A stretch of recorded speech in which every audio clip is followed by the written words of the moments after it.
بسم الله الرحمن الرحيم. يسبح لله ما في السماوات وما في الأرض الملك القدوس العزيز الحكيم.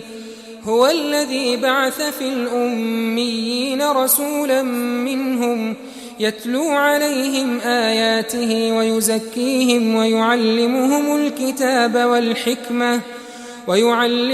الكتاب والحكمة وإن كانوا من قبل لفي ضلال مبين.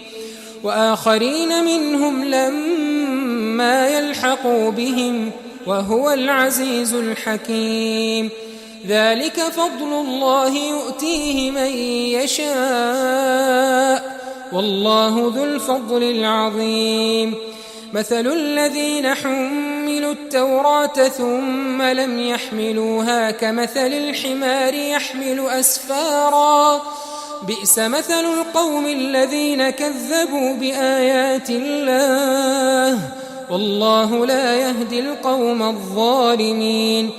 قل يا أيها الذين هادوا إن زعمتم أنكم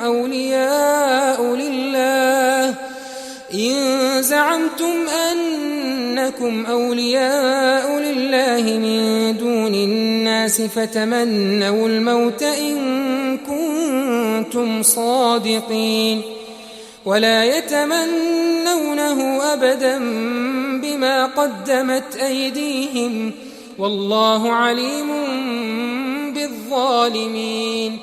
قل إن الموت الذي تفرون منه فإنه ملاقيكم ثم تردون إلى عالم الغيب والشهادة فينبئكم بما كنتم تعملون.